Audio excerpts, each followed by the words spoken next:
No dejaremos que cierren la linda puerta que siempre ha estado abierta a la vida.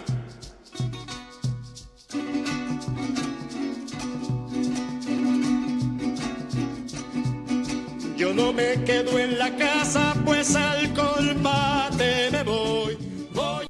Damos inicio a este nuevo programa especial, ¿no?, dedicado a una fecha de gran significación para Venezuela, además Venezuela para el mundo también, para todos los pueblos del mundo, y va a tener como nombre, o tiene como nombre, Abril, Pueblo Indomable. ¿Qué ocurrió el 11 de abril del año 2002? Fueron unos momentos que recordamos que hubo una gran dignidad por parte del pueblo venezolano, una gran rebeldía, una gran manifestación por la defensa de un líder, de un comandante como Hugo Chávez Frías, y por la defensa de una revolución como la que se estaba estableciendo en Venezuela de la mano del comandante Hugo Chávez Frías. Ese 11 de abril quedó marcado para siempre en todos los venezolanos y en todas las venezolanas. Por eso, a través de la emisora de la Asamblea Nacional, estamos llevando a cabo este programa especial para tener presente siempre ese momento que no podemos en ningún momento dejar de considerar especial. Y vamos a estar conversando en este día con una documentalista, una persona que se ha dedicado a indagar, a investigar de manera bien minuciosa lo que ha significado esta fecha para recoger tantos testimonios importantes que vamos a compartirlos con ustedes, que es Lilian Blaser. Bienvenida, Lilian, a este programa para mostrar toda esa capacidad que demostraron los venezolanos y las venezolanas durante esos días, ese guerrerismo, además, que cada compatriota manifestó en esa oportunidad. Tus recuerdos, tus vivencias, mejor dicho, las vivencias que tú has recogido en esas investigaciones que has realizado. Sí, bueno, primero la vivencia de ese mismo día, ¿no? Recuerdo que la noche antes había una especie de guarimbas en algunas esquinas de Caracas, donde está Cotraín, enfrente había una, y yo sentí que el ambiente estaba, pero no digo caliente, estaba hirviendo, ¿no? En la noche por televisión veo a Estamos hablando del 10 de abril. De abril, Abril sí. de 2002. Hay que estar mosca con los días Sí, porque exacto. es complicado. Vamos a ubicarnos en la fecha, pues estamos hablando de hace Sí. 23 años. Exacto, recordar todo eso. Sí. Entonces el 10, además por la televisión, veo la tarima que estaba frente a Miraflores, lo vi por televisión, y está Aristóbulo, pero con una fuerza muy grande, y yo dije, nada, aquí van a chocar trenes porque esto está demasiado exacerbado, ¿no? Me acuerdo que me llamó una amiga y le dije, me parece que van a chocar 2 trenes mañana. Estaba una gente mía grabando. Ay, mía, es muy feo. Pero bueno, estaba una gente de compañeros de trabajo. Los compañeros de trabajo grabando. Frente a la CTV había una pequeña tarima y ahí iban caminando todos los opositores, hablando. Y recuerdo que se regresaron los camarógrafos y yo le dije, ¿por qué te regresas? No, es que es lo mismo todo el tiempo. Y yo, no, ahí están los que mañana van a querer ser presidente. Yo no sé dónde saqué yo eso, pero era verdad, ¿no? Y entonces me lo agarré, lo monté en la moto y lo volví a llevar para allá. Y me puse yo a grabar también, ¿no? Ahí estaba toda la gente de la causa R de oposición, estaban los adecos de oposición. Digo de oposición porque ahorita todo se ha mezclado un poco, pero entonces, bueno, seguimos grabando y sé que allí alguien dijo, mañana vamos a Miraflores. Eso no fue ninguna improvisación del día 11, ni fue porque la marcha iba bien. Eso estaba planificado, tan planificado que tenían puestos a sus francotiradores, etcétera, ¿no? En la mañana siguiente, bueno, voy a la Plaza Altamira, veo a la gente saliendo a la marcha, lo veo como tranquilo, voy para la casa y cuando un poquito más tarde escucho que está Vivas hablando en la Avenida Bolívar, que esto nos rebasó, que no sé qué, y Dios mío. Entonces salí con la cámara, grabé un poquito arriba de Miraflores, la gente tenía unas marcas para reconocerse entre sí mismos, unas marcas rojas, los chavistas. Y me acuerdo que me querían marcar y yo, no, que yo voy para abajo. Claro, pero recordemos también Sí. para que ese momento, ¿no?, de tanta vivencia, ya todos los venezolanos y las venezolanas, el pueblo como tal, conocía que había un malestar Sí. que ya se venía creando contra el gobierno una permanente campaña de rechazo permanente, de oposición, Sí. la huelga nacional que ellos hicieron, ese paro nacional, Que todavía no se ha detenido. según, No ha según cerrado. según Carlos Ortega. Entonces, había una situación realmente de tensión que ellos Ujú. estaban creando Sí, y que la población venezolana ya estaba preparada para enfrentarlo. sí, Es decir, sí. que tampoco le cayó de sorpresa lo que Sí, estaba señor. preparando esa derecha fascista en Exactamente. Venezuela para llevar a cabo ese golpe de Sí. Estado. Yo sí quise reiterar que el día antes lo dijeron públicamente, Sí, porque después contaron que no, que la marcha era tan grande que decidimos ir a Miraflores por aquí, ¿no? sí. Entonces, bueno, el 11 se va desarrollando, después de arriba, después de estar ahí frente a Miraflores, bajo a La Pedrera, y eso era un salsipuedes. Ahí vi caer a mucha gente, Tortosa, la muchacha esta de Primero Justicia que le atravesó la bala a la mandíbula. Ellos empezaron a disparar para unos y para otros, y quizás sea bueno ver el testimonio de Carlos Castillo, Ajá. un compañero de Minas que estaba allí y que estuvo con la gente que vio a los francotiradores, vio cómo lo bajaron, vio cómo los entregaron y vio cómo los liberaron. Entonces vamos a un momentico a ver Porque vamos eso. a tener esa posibilidad, Ujú. entonces, el programa está, digamos, contempla Sí. que podamos compartir esos testimonios que grabó Lilian Blaser para conocer realmente cómo se vivió esa situación, ese momento de los días del golpe de Del Estado en 11, Venezuela, 12 y 13. el 11, 12, 13 de abril. Vamos a ver a Carlos.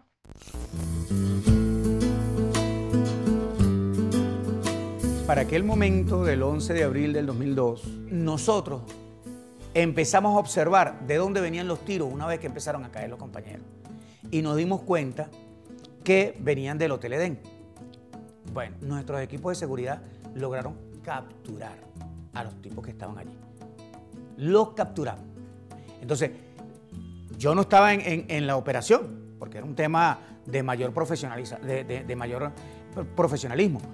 Pero sí vimos cuando los compañeros capturaron, cayeron, arma en mano, porque aquellos estaban armados también, y se los entregaron a la DICIP.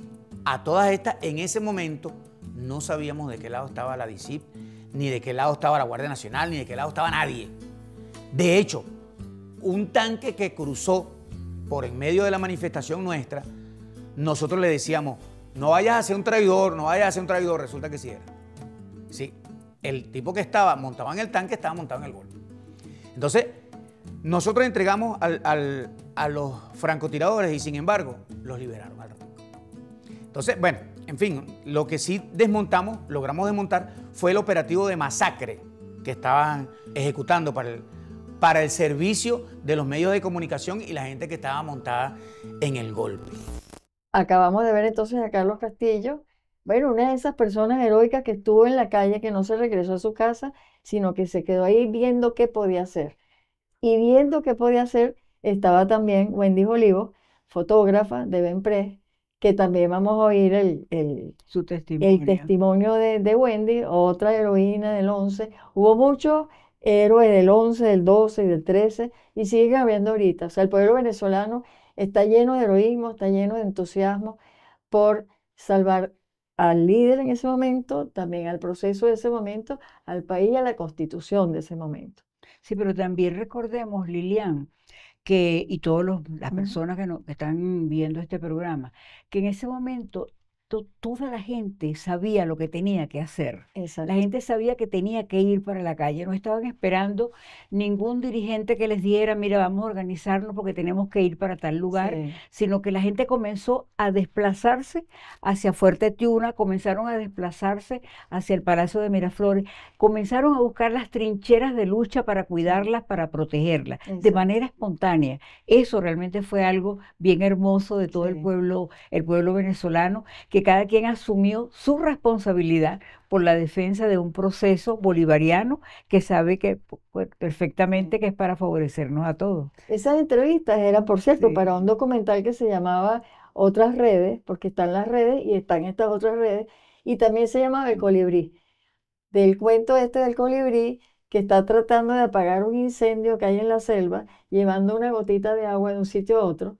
al cual los otros animalotes, grandotes, tigres y otros que no están haciendo nada, Ajá. le dice que así no va a lograr nada, y él dice, yo estoy haciendo mi parte. Mi parte es llevar lo que yo puedo cargar de aquí a allá. Y hubo muchos colibríes en ese día. Vamos a ver un colibrí que es Wendy. Exactamente. Estaba colaborando unos periodistas de la agencia con Patricia Poleo, que supuestamente iba a ser la que iba a comandar BENPRE, la agencia del Estado. Y cuando vio una de las fotografías en la pantalla que la estábamos transmitiendo, ella me dijo, ya vas, espérate un momentico, ¿qué estás haciendo tú? No, bueno, mi trabajo.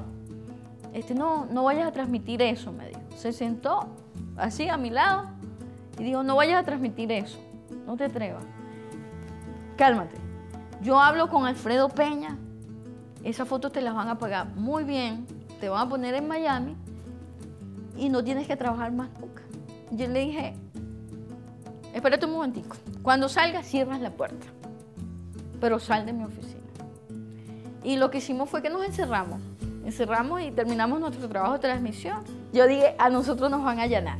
Dicho y hecho. Ya nosotros estábamos borrando todas las máquinas de la agencia. Yo me había escondido la tarjeta, que era un compa flat, en el zapato. Grabamos el disco original que se llama Salsa Brava, le puse Salsa Brava y los escondí entre CD de música, en una bolsita allí de regalo, puse mi cédula y eso. Y bueno, cuando vino el tipo me puso una 9 milímetros aquí. Yo recuerdo que se me salieron las lágrimas, lo vi, le dije, déjame agarrar por lo menos mi cédula. No, pero ¿qué es eso? Mira, cosas personales. Agarré mi bolsita, eso fue una agenda de golpe. Bueno, acabamos de ver el testimonio de Wendy, que además es de una gran valentía, pero también de una gran creatividad, ¿no? Sí, pero mucha valentía porque señor. fíjate lo que ella señala, le colocaron un arma, la amenazaron, pero sin embargo lo más importante para ella fue defender ese patrimonio tan importante, la memoria histórica de Exacto. lo que significa que Wendy es una reportera gráfica con muchísimos años de experiencia, de un gran compromiso revolucionario, Sí, porque solamente siendo muy bolivariano puedes actuar sí, con esa entereza que actuó Wendy y con la que actuaron sí. muchísimos compatriotas en esa oportunidad. Fue realmente valioso. Si uno se pudiera poner a recoger los testimonios de cada persona que lo que aportó, lo que hizo, ese 11 de abril, 12 de abril, 13 de abril, realmente no termina. Y ahorita las personas que pueden estar viendo este programa dirán, bueno, yo en ese momento estaba en tal lugar, estaba desarrollando tal cuestión, me fui a Fuerte Sí. Tiuna, me fui a Miraflores, estuve conversando y organizando. Toda la gente comenzó en esa actividad de organización, Sí. como hormiguitas. Todos comenzaron a colocarse y a actuar como hormiguitas en Exacto. defensa de un proceso Y revolucionario. hubo un cierto reflujo el día Claro. 12, pero porque se estaban organizando, o sea, estaban viendo qué iban a hacer, ya el 13 pasan otras cosas. Y ahí a lo mejor es interesante ver el testimonio de al que llamamos Mango, pero que se llama Osvaldo Rivera, que tiene 3 testimonios, porque los 3 son muy interesantes. Claro. El primero es sobre la noche del 11 de abril en Miraflores, cómo hubo gente que se quedó, a pesar de que le dijeron váyanse, que Sí. ya esto se acabó. No, aquí La queremos represión que había. defender a nuestro presidente que está ahí Sí. adentro, ¿no? Vemos entonces al testimonio de Mango, al primero, porque hay 3.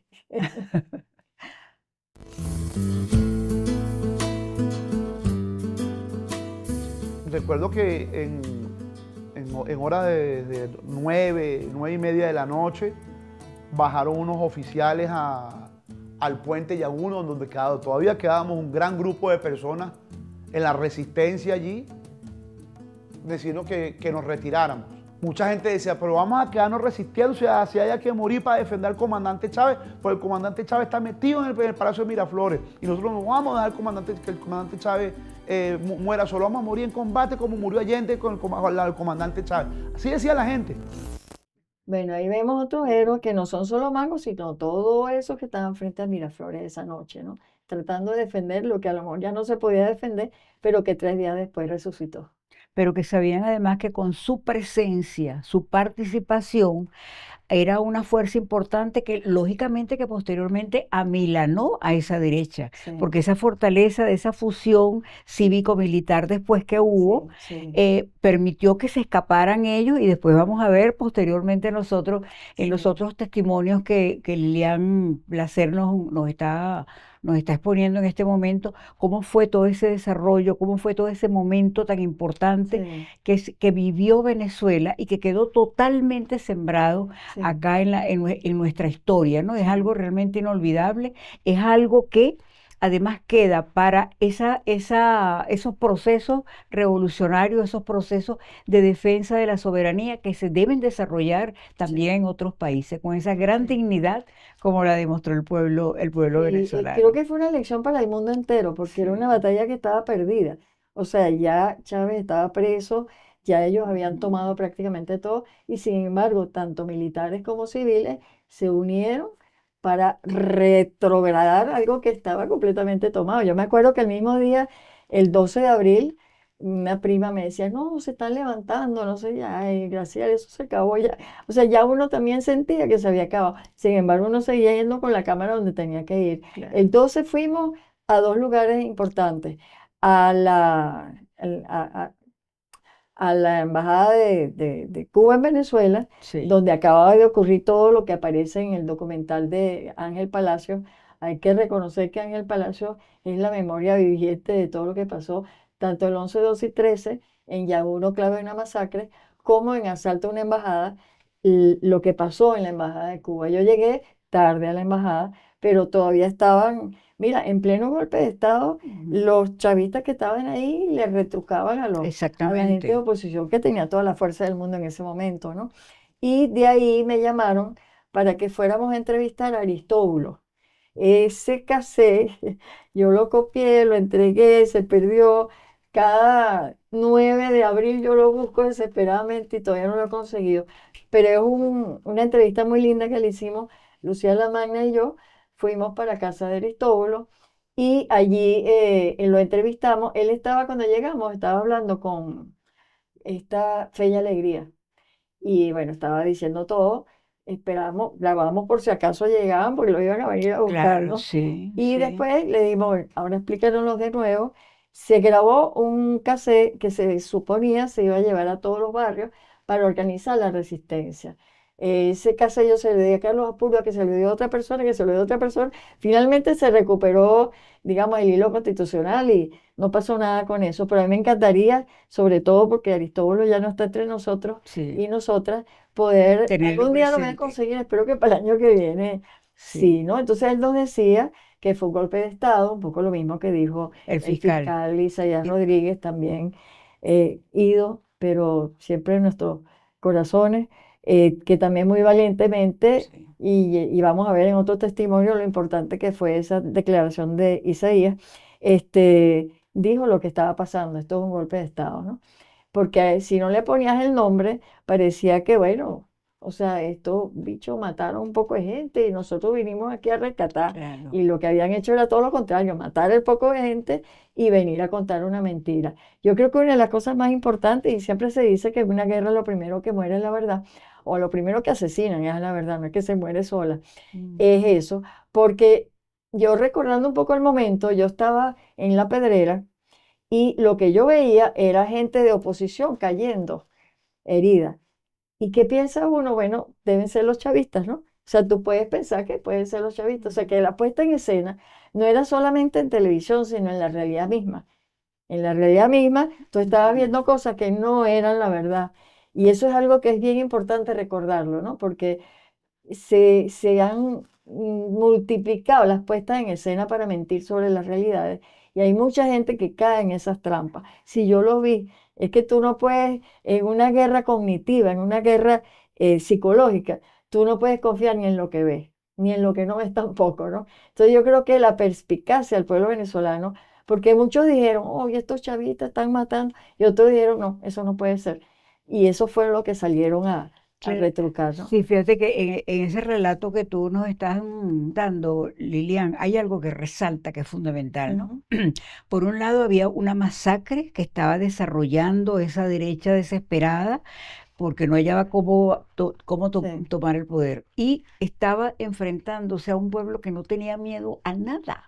Sí. Absolutamente a nada. Impresionante. Es decir, aun cuando sabía que estaban masacrando a las personas, que si salían a reclamar las podían asesinar, la gente no pensó en ningún momento en eso. Sí. La gente no pensó en su vida, la gente solamente pensaba en Chávez y en un proceso Y en el proceso, revolucionario. sobre todo, Entonces, exacto. es algo realmente que envolvió a toda Venezuela unida con un solo Sí. objetivo. Y eso fue lo que hizo que tú estabas mencionando recientemente también a Fe y Alegría, que fue una de las emisoras que solita ella se estuvo enfrentando a esos monstruos de los medios de comunicación y a esa represión, Sí. y comenzó seguía transmitiendo, comenzó Sí. y seguía transmitiendo, y ahí fue donde estuvo Aristóbulo y estuvieron otras personas. Exacto. La valentía que tú resaltaste Ujú. del fiscal general de la República en ese momento, y el doctor Sí. Isaías Rodríguez, que también sin ningún temor, sino Ujú. tengo que decir la verdad, Sí. el presidente no ha renunciado.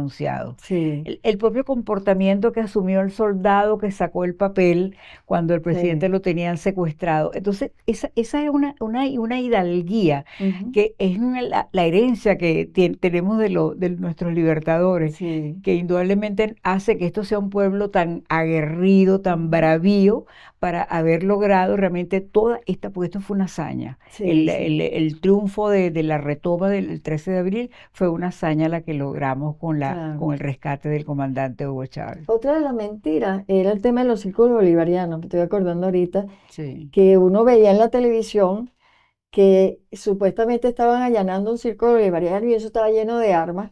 Y ahorita vamos a ver lo que cuenta Mango sobre esos momentos.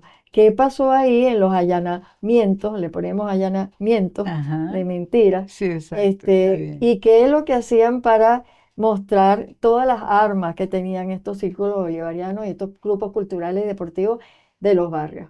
Vamos entonces a Osvaldo Rivero para que nos cuente esa parte de los allanamientos.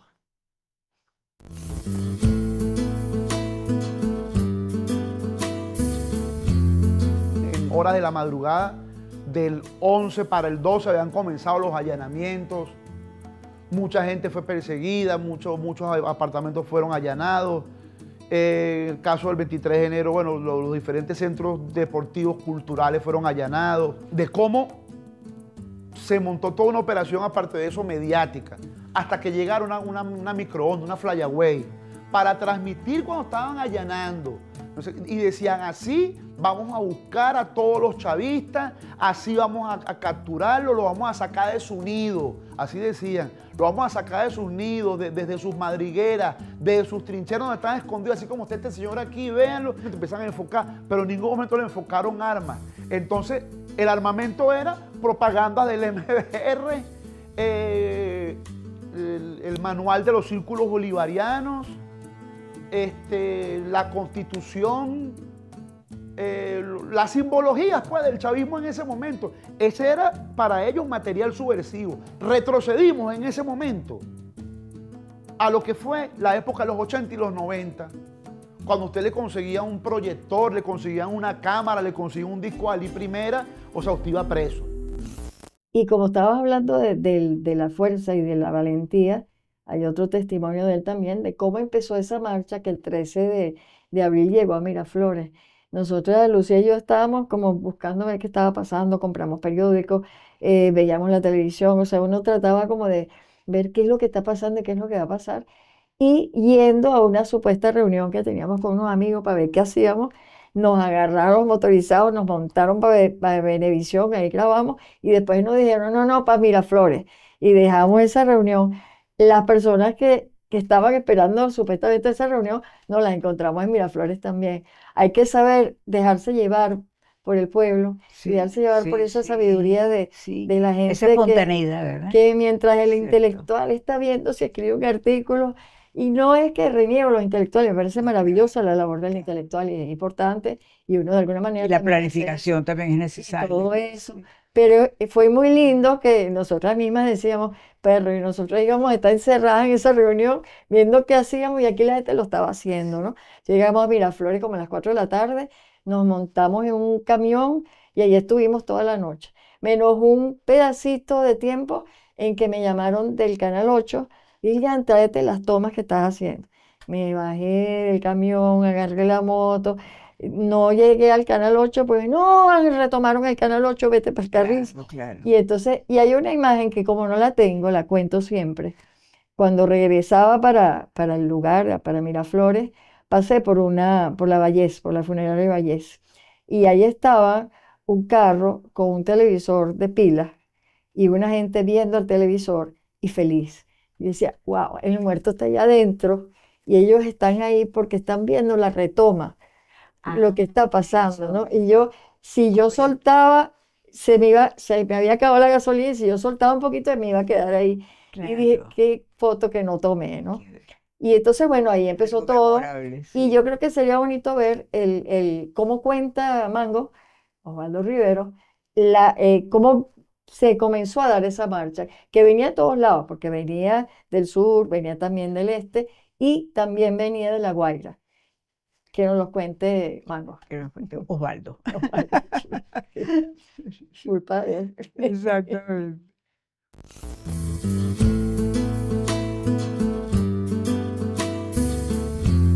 O sea, la primera avanzada que llega a Miraflores es la gente de La Guaira, que viene a pie desde La Guaira por la avenida Sucre y se consiguen en una primera parte la represión de la Guardia Nacional en el sector El Limón, donde está el puente del Limón. Ahí reprimieron a la gente. La gente sobrepasó ese cerco, la gente de La Guaira sobrepasó ese cerco. Después se consigue con la Policía Metropolitana y la Guardia Nacional en la Plaza Sucre, entrando a la Plaza Sucre en Catia, y supera ese cerco y se le incorpora a la gente de Gramovén, se le incorpora a la gente de los Magallanes, se le incorpora a la gente de los cerros, del sector que tiene que ver con toda esta zona de Cútira, la avenida Sucre, Gato Negro, se incorporan a esa marcha encabezada por la gente de La Guaira. Cuando llegan al conocido Rincón del Taxista, está la gente del 23 de enero enfrentándose desde el conocido Muro de la Dignidad del Bloque 1 de Montepiedad, enfrentándose a la Guardia Nacional, a la DICIA y a la Policía Metropolitana, porque Carmona todavía estaba dentro en el palacio. Estaban todos estos políticos, estaban toda esta gente, estaban en sus actos, estaban en su orgía de poder, en su orgía de sangre, en su lujuria. Ahí estaban todos ellos, pero no se esperaban la reacción del pueblo. Mira, ven qué precioso, ¿no? Yo tengo también una entrevista con Carlos Lazo, lo que pasa es que para hoy no daba tiempo de meter todo, Claro. donde él cuenta eso mismo, el Rincón del Taxista, pero desde otro lugar, Ujú. y también él filmó. Entonces, cuando quisimos llamar a estos redes o Colibrí, queríamos ver eso, cómo hay una red de él está aquí, ve una cosa, el otro también la ve, y cómo esas redes personales, grupales, colectivas, pueden romper esas redes de la prensa mentirosa, de la prensa que está tratando de mostrar un tinglado que no es, y que la red de abajo es la que ve las cosas como probablemente se parezca más a la realidad, porque nadie ve la realidad, siempre vemos representaciones, pero hay cosas que se acercan más a lo real que otras. No, pero es que el pueblo además rompió muchísimos paradigmas, ¿no? Sí, El libro que escribió Luis Brito, que bien merece ese nombre, pese a los medios, ¿no? sí, Pese a los medios, toda la verdad se conocía, la gente lo sabía perfectamente todo lo que estaba sí, ocurriendo. Y además a dónde se debían congregar, a dónde debían asistir, dónde iban a establecer los núcleos de defensa. Era como una estrategia sí. globalizada que el pueblo con la sabiduría se apoderó de esa información y le quitó la información Sí, a sí. esa derecha que pretendía secuestrarla y no Sí. pudo lograr en ningún momento. Exacto. Toda la verdad se conoció a través lo que ahora el presidente Maduro llama la radiobemba, ¿no? Claro. Esa radiobemba funcionó realmente a la Totalmente, ¿no? perfección Sí. en esa fecha fecha de los días del golpe, y Sí. por eso es que este programa, ese nombre que se le ha colocado a Abril, Pueblo Indomable, porque realmente eso fue lo que demostró el pueblo venezolano, que tiene una valentía, un arrojo para enfrentar cualquier Sí. Sí. cualquier circunstancia, al igual que lo hizo el libertador Simón Bolívar, Sí, fíjate que pese a todas las dificultades. cuando se retomó todo, a las 7, 8 de la mañana, ya Lucía y yo, bueno, ya está, esto se acabó, vamos, la llevé para su casa, pero ella vivía cerca de Petare y le dimos la cola a 3 petareñas, ¿no? Y lo que nos contaron, lástima, no lo grabamos, porque nos contaron, bueno, mira, ayer en la mañana, o sea, el 13 en la mañana, nosotras nos reunimos en el barrio, vimos cuántos niños habían, varias mujeres se quedaron con todos los niños y otras nos vinimos a Miraflores. Sí. No se iban a venir todas, pues no podían dejar a los niños solos. Claro. Entonces se dividieron con una racionalidad increíble y ellas dijeron, bueno, nosotros nos vamos y si no volvemos tú te ocupas de mi hijo, ¿no? Claro. Esa cosa tan conmovedora, ¿no? Que significa No, y a eso. la par también estaban los compañeros militares. Recuerdo que recibimos la llamada de Pedro Carreño diciendo, bueno, mira, el levantamiento en Maracay, ¿no? Ujú. Comiencen a llamar periodistas. Sí. Y uno tenía la digo, pero si fui en clandestinidad, ¿cómo me identifico? Sí. Entonces, bueno, pero había que decirlo. Mira, está Sí. llamando Elena Salcedo, van Exacto. convocando porque hay un levantamiento en Maracay, entonces para que los periodistas se aprendan. Y hubo que Sí. hacerlo, decía, bueno, sí, nos estamos... Ok, me irá a agarrar, pero yo tengo que jugármela aquí. Sí. Y así muchos colegas también Sí. nos pusimos en esa tarea Sí. de apoyar para llevar a cabo dar a conocer esa La misión información que de informar. lo que estaba ocurriendo. Es decir, uno nunca pudo quedarse impasible Sí. ante una situación como la que estaba ocurriendo contra la patria, contra Ujú. nuestra Constitución, y esa fue realmente, yo creo que la bandera que nos Sí. hizo seguir adelante y que le dio al pueblo venezolano Sí.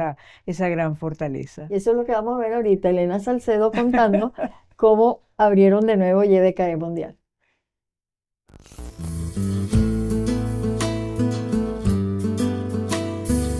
En esa oportunidad yo trabajaba en Fogade, es una institución del Estado que además debía administrar varias emisoras de radio, de manera particular YBKE Mundial. Durante el día estuvimos en Fogade, conocimos la situación que estaba ocurriendo en Miraflores. Ya empezábamos a conocer que habían colocado un muro en Chuao donde escribían nombres de personas que iban a ser fusiladas, ¿no? Donde no estaban exentos los periodistas, porque aquellos que no se plegaban a esa campaña mediática represiva eran objetivos para la derecha, para los golpistas. Y así comienza la mañana del 12 de abril y recibo llamadas de parte del compañero Rómulo Enríquez, que era presidente de Fogade, y me dice, vámonos a YBKE Mundial. Y comencé a articular con un grupo de periodistas, todo el mundo dispuesto. No pensamos en el riesgo que estábamos corriendo, sino realmente en la gran responsabilidad que teníamos nosotros de en un medio de comunicación comenzar a informar sobre toda la situación, que era muy poca además la que se tenía. Allí nos esperamos hasta la madrugada, todos hasta la madrugada, hasta que llega el comandante Chávez y entonces sale al aire, por supuesto, el discurso del comandante Chávez en Miraflores. A todas estas ya eran 4 o 3 de la mañana que estuvimos realizando esa jornada. Bueno, y acabamos de ver cómo se salvó YBKE Mundial. Ahora vamos a ver Radio Nacional y también vamos a ver el Canal 8, pero dale con Sí. otras cosas que pasaron ahí. Solamente reiterar, ¿no?, que había una carencia informativa. Estamos hablando que había una carencia informativa. Solamente estaba Fe y Alegría transmitiendo lo que estaba ocurriendo. Y comienza el rescate a través de YBKE Mundial. Era Sí. un medio de comunicación que teníamos y lógicamente ahí comenzó a llegar muchísimos dirigentes políticos, comenzaron a llegar muchos compañeros que estaban en distintas actividades realizando su labor y aquello no fue insuficiente el medio de comunicación para nosotros poder darle cabida a todas las personas que querían declarar, querían informar, y nosotros además con la avidez también de poder transmitir toda esa información. Fue una riqueza realmente la que se recogió en ese momento, y lamentablemente, que al igual lo que le ocurrió a Wendy Olivo, cuando fuimos después a recuperar esos archivos, todos fueron destruidos.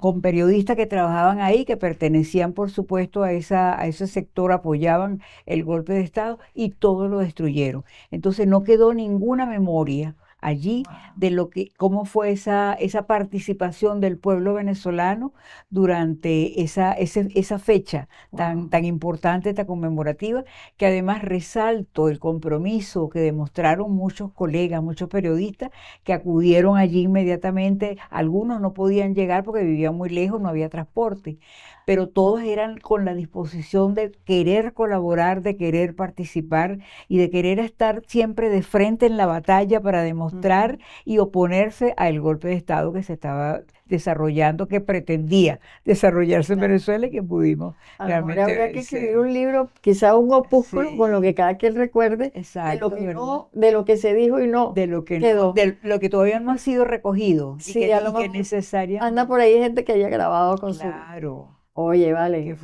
eso me duele mucho cuando se pierde, porque la memoria es la base de la conciencia y de la historia y de la identidad, la memoria es algo demasiado importante, wow. No, y que tú misma estás diciendo, cuando iban para Petare, entonces hubo momentos que habían situaciones importantes y no pudieron recoger. Está manejando, entonces uno dice, oye, pero es bueno, era necesario pues tenerla presente, porque es nuestra historia, es nuestra memoria, lo que allí vamos a y todavía hay muchas cosas que recoger, pero no solo ese momento. Yo creo que los 25, 26 años que llevamos, han habido momentos así muy culminantes en las que el pueblo respondió como tenía que hacerlo, como ahorita, o sea, lo que nos hemos calado durante todos estos años de guerra económica, cognitiva, de todo tipo, también es heroico, pues. A lo mejor no se ve tanto, pero es. Fíjate, Lilia, las masacres que se cometían permanentemente, la masacre que ocurrió ahora el 28 de julio con los fulanos comanditos, ¿no? Recordaba cuando estaba conversando en la entrevista con Lilian, el muro que ellos colocaron allí, colocaban los nombres de las personas: a estos vamos a matarlos, a estos tienen que asesinarlos. Es decir, esa sed permanentemente de venganza, que además la desarrollan, porque con el compañero Orlando Figuera lo hicieron, lo han hecho con el compañero Robert Serra, con tantas personas que ha asesinado esta derecha, que tenemos y el pueblo venezolano afortunadamente ya ha entendido lo que significa esta derecha y lo que significa realmente vivir en un proceso democrático. Es decir, no es que querramos haber llegado a esta situación para que puedan comparar, sino que realmente debemos evitar a toda costa llegar a una situación de crisis como esta, y por eso es la defensa de nuestro proceso democrático revolucionario. Es importante contrastar la violencia de muchos de ellos, pues no son todos, pero son muchos de ellos, y la pacificación, no quiero decir pasividad porque no lo es, la manera pacífica de resolver las cosas. Hay una de las grabaciones, a lo mejor se pasa en otro momento, en donde están en Venevisión y se están enfrentando, pero hablando, o sea, nadie le pegó a nadie, o sea, es una resistencia pacífica. Claro. Como ellos siempre decían que sus protestas eran pacíficas y democráticas, y hacían desastres, ¿no? Pero realmente yo creo que el tema de la democracia y la paz ha sido realmente tomado, y una bandera importante de nuestro proceso. Vamos a ver cómo rescataron a RNB, a Radio Nacional de Venezuela, en la voz de María de la Paz Higuera.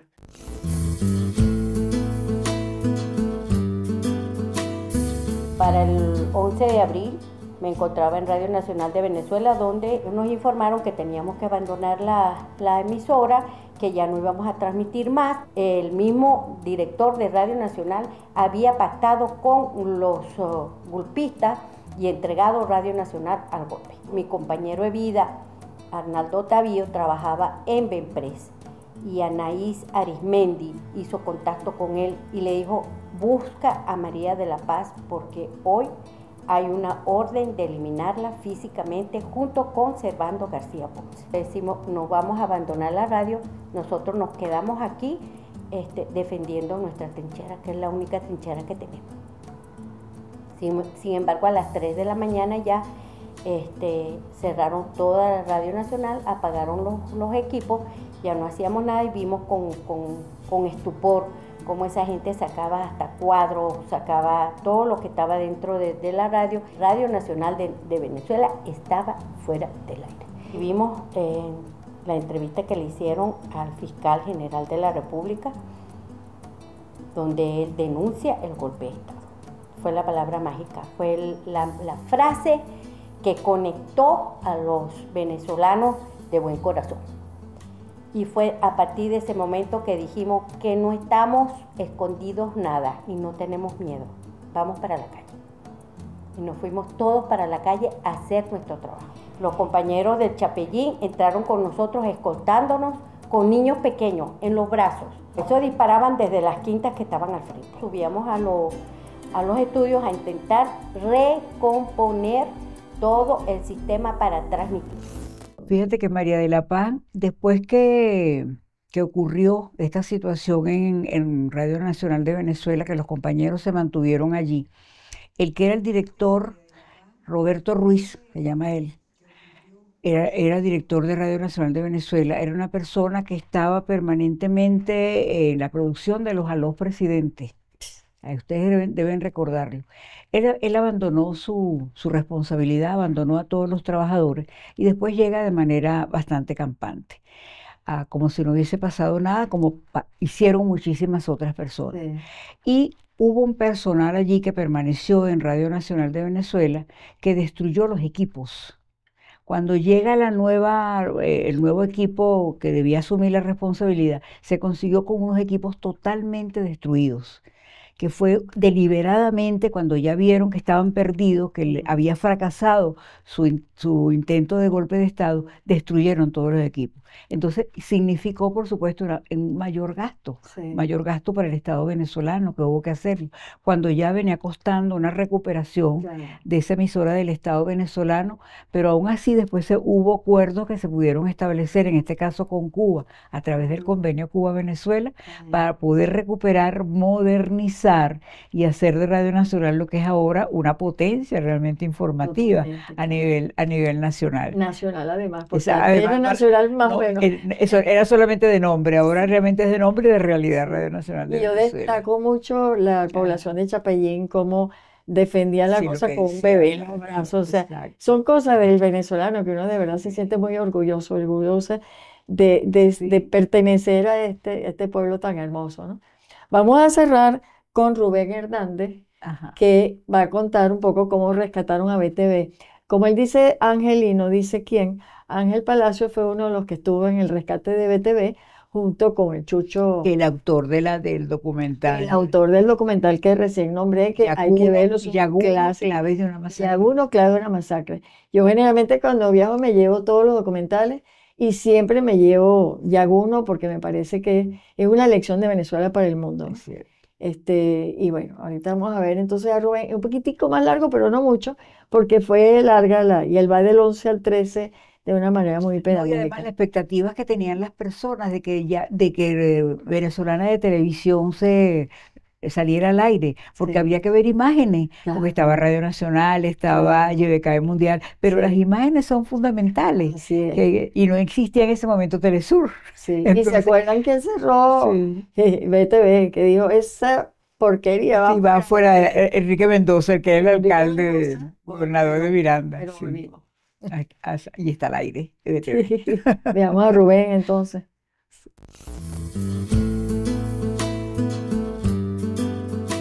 El 11 de abril empezamos a ver cómo caían los muertos en el centro. Ya había arrancado ese plan de asesinar a la gente en el centro con los francotiradores. Ya vimos el esquema de que había un golpe de Estado y Jesús Romero le pidió al personal, bueno, que el que quisiera abandonar el canal se fuera, nos quedamos nosotros solos. Y bueno, yo me voy al máster, ¿no? En este caso yo decía, tengo que poner algo que no sea normal en un país que hay muertos, que está pasando lo que está pasando. Tengo que poner algo que llame la atención y bueno, el que me pareció más coherente fue un documental de pajaritos que había en la mañana. Pongo a rodar eso pero como una señal, mandándole una señal a la gente. La Guardia Nacional que estaba allí atendió al llamado no solo de los jefes golpistas de la Guardia Nacional, sino que también ellos recibieron una llamada de las Fuerzas Especiales de Miranda, de la Gobernación de Miranda, de Enrique Mendoza, que venían a combatir a estos guardias.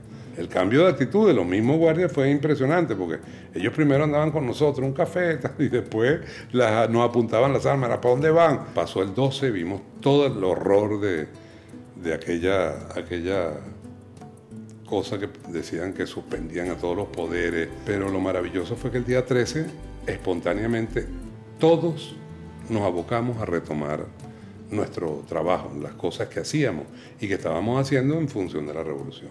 Nosotros no nos habíamos puesto de acuerdo. O sea, los que retomamos el canal lo hicimos espontáneamente.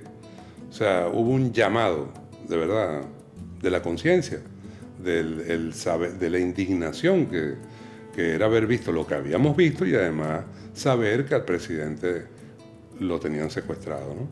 Entonces fuimos y bueno, fue así. Y en ese momento la única arma que teníamos era una cámara. Ángel entrompó con la cámara a los policías que estaban allí y los exhortó a que abrieran el canal y se lo entregaran. Diciendo, mira, aquí está el presidente, ¿verdad?, del canal. Cuando estamos en eso, llega Danilo Anderson con otro fiscal y le dice, mira, venimos a restituir la señal del canal del pueblo y tal. Y perfecto, dijimos, mira, aquí está.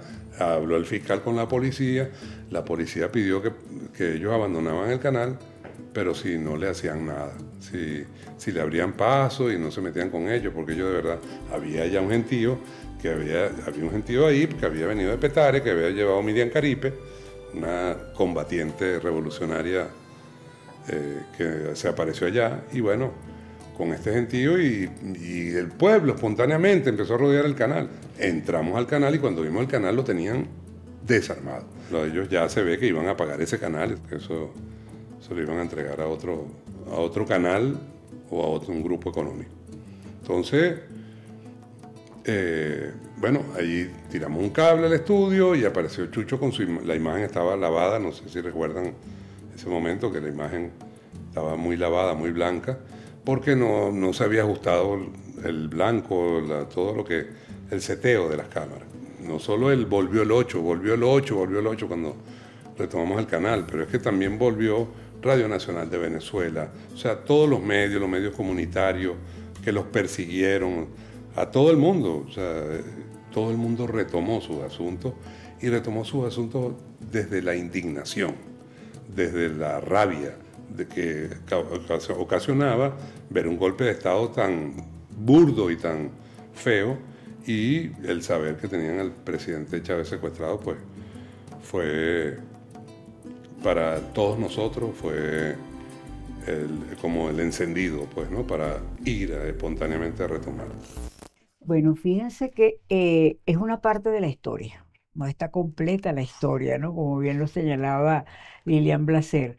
Hay muchos testimonios todavía que no se han recogido, hay muchas cosas por escribir, lo que ha demostrado este pueblo indomable, que no solamente lo manifestó el 11, 12 y 13 de abril, sino que permanentemente es esa demostración que está haciendo de esa gran hidalguía, ese espíritu libertario que tienen todos los venezolanos. Es una fecha que tenemos que recordarla con mucho valor, con mucho orgullo, que nos llena de orgullo realmente de sentirnos venezolanos, venezolanas, de sentirnos patriotas, de ser reconocidos en otros países del mundo por ser venezolanos, por identificarlo con el pensamiento del comandante Hugo Chávez, por ser chavistas. Ya la gente esa bandera lo dignifica a uno, y tengo que usar reiteradamente esa palabra porque la dignidad es un gran valor fundamental para todos los venezolanos y las venezolanas. Lilian, ¿qué consideras tú que debemos seguir indagando, seguir trabajando para poder mantener esa valentía arriba siempre y que esa autoestima del venezolano se mantenga siempre presente? Sí, yo creo que nada más retratar todas las cosas que hemos pasado y cómo las hemos pasado son bien importantes. Yo recuerdo cuando nos quitaron la luz, Entonces se jugaba dominó en una mesa y se hacía una parrilla para la comunidad. O sea, yo creo que nuestra respuesta siempre es creativa, es positiva, es alegre. Y ahorita estoy haciendo una tesis de grado sobre cómo el humor del venezolano, el sentido del humor del venezolano es una de las grandes trincheras que tenemos para defendernos de toda esa amargura que nos quieren montar encima, ¿no? Y yo creo que el legado de Chávez, la historia de estos 25 años y más allá también, porque toda la historia de Venezuela es hermosa. Desde que salimos a liberar a otros pueblos hasta todas las cosas que hemos pasado, con algunos manchitas de dictadores horribles, pero también siempre ha habido una positividad y un echarse para adelante y un tomarse las cosas con soda, pero con seriedad.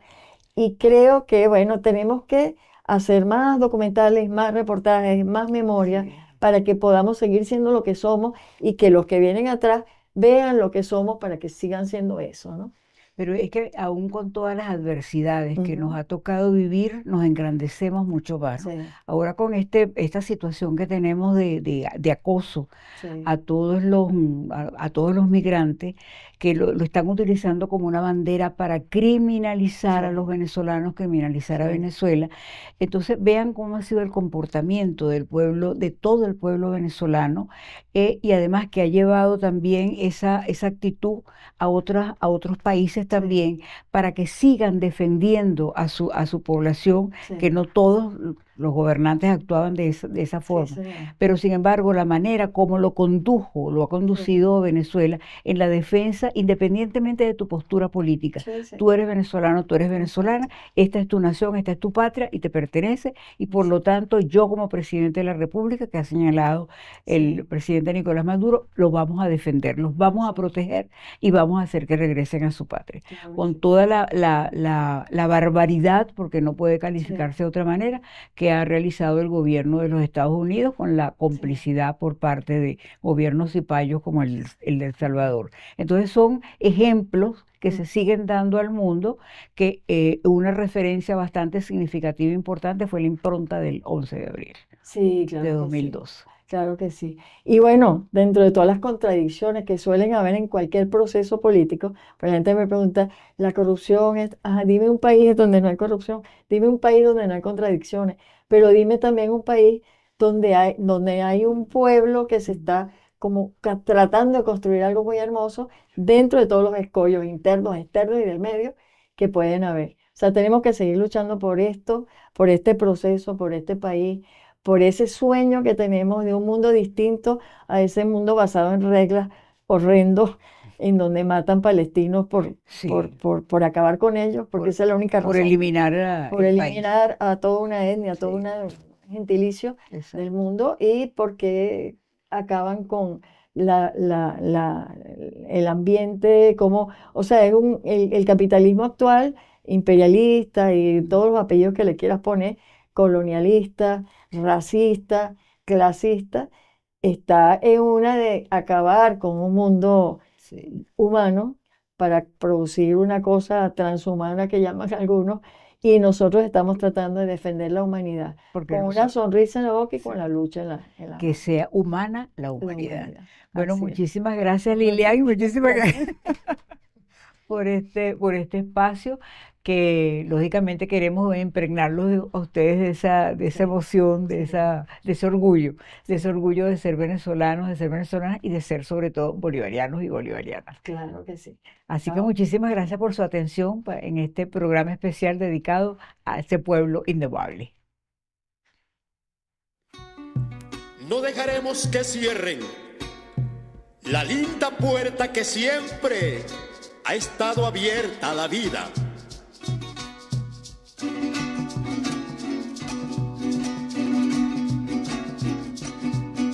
Yo no me quedo en la casa